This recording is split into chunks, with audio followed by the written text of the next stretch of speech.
I'm going to have a fresh attitude and a fresh start. I'm getting off my grave clothes. I will rejoice and be glad. It's easy to get bitter, hold a grudge, lose your passion, kiss the person that left you goodbye, kiss the dream that didn't work out goodbye. God wouldn't have allowed it to happen if He didn't have something better up in front of you. There are people and opportunities that were ordained for your past that are not ordained for your future. They were right for a season, but that season can come to an end. The key is how we handle the closed doors, how you handle the people that treated you wrong. Sometimes, instead of kissing them goodbye, we smack them goodbye. Are you at peace with your past, or are you bitter over the loss, holding a grudge because that person walked away? It's time to kiss some things goodbye. Don't bring self-pity, a chip on your shoulder. That was in your past. It doesn't belong in the future. You cannot embrace the new things God has in store as long as you're holding on to the old. For surely it will come at an appointed time. You got to keep the faith. It's going to happen. See, my first vision board I wrote when I was 10, I wrote, I want to be on TV. I read it. I flunked out of school. I've been living in a car for 3 years, but I kept reading my paper. Guess what? I'm on TV. Now, I wrote it at 10. I did not get on TV till I was 38. I'm telling you this how this works. Success ain't a magic trick. It's a set of principles.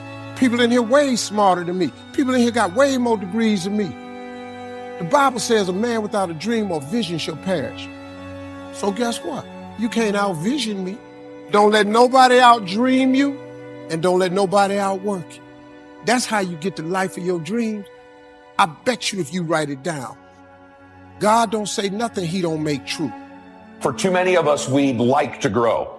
And every time you don't make it an emergency, it's not a crisis, you're not in a hurry, you never get there. And the truth is, whether you know it or not, you are either growing or you are dying.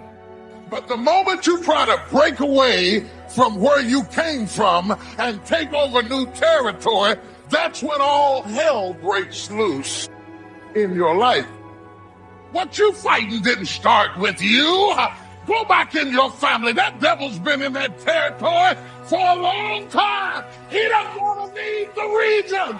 That devil isn't interested in you. He's interested in your territory.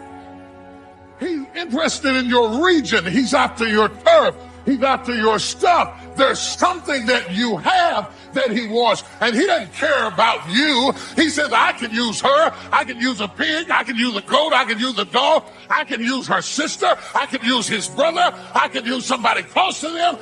It sounds like somebody else in here has some lying voices whispering in your ear, telling you what you can't do and what you can't be and what you can't have. And if you don't do it with me, it can't be done. The devil is a lie. You have to develop the principles of success. School teaches you how to memorize stuff. We're going to test you on it, and you recall what you've read, and we're going to give you a grade on it. Okay, when you get that degree, how you become successful. They don't teach you success. You teach success by changing your mental process. The difference between successful people and non-successful people. Successful people have developed the thought process. You all have it. You just got to learn the principles of success. All y'all. All of you gifted.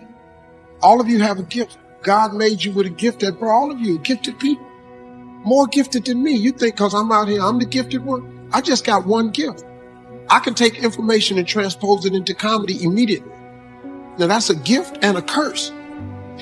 That's a problem when you're young. I've been in the principal office, I promise you, more than all of y'all told.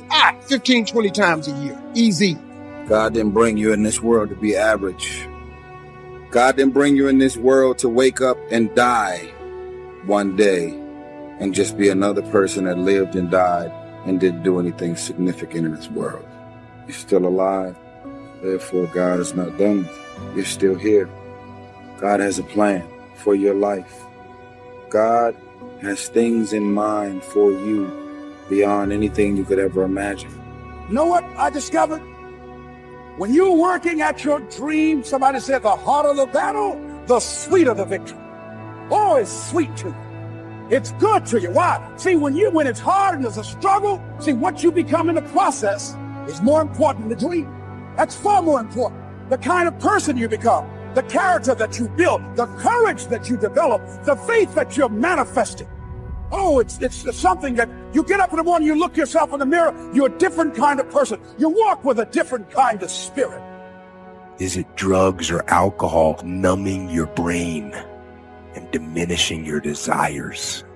Or is it weakness, a lack of discipline that prevents you from accomplishing what you want to accomplish? Let God fight your battles. Don't fight battles that are not between you and your destiny.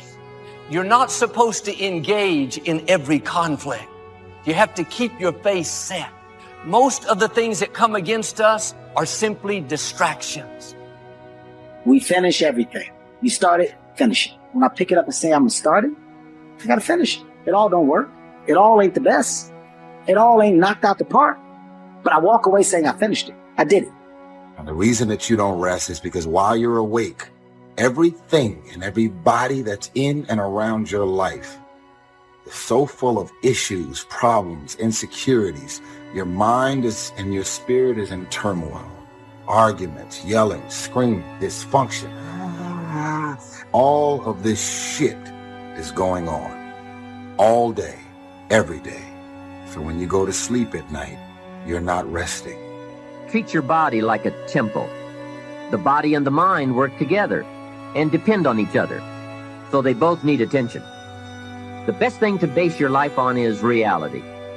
Now, of course, when people get to know you, or if they've been around you any length of time at all, they're going to judge you by more than appearance.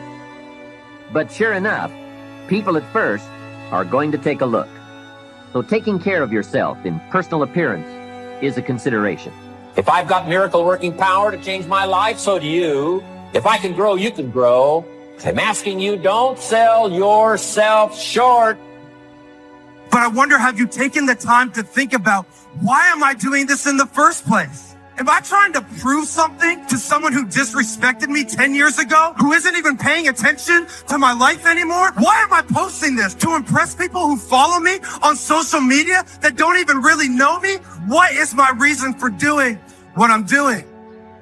At the start of the day, you need to set your mind for victory. Don't let just any thoughts play. You have to think thoughts on purpose. If you wake up and just think whatever comes to mind, thoughts will tell you, you have too many problems. You're too tired. Nothing good is going to happen today. If you don't set the tone for the day, negative thoughts will set them for you. Before you check the phone, before you see what the weather is like,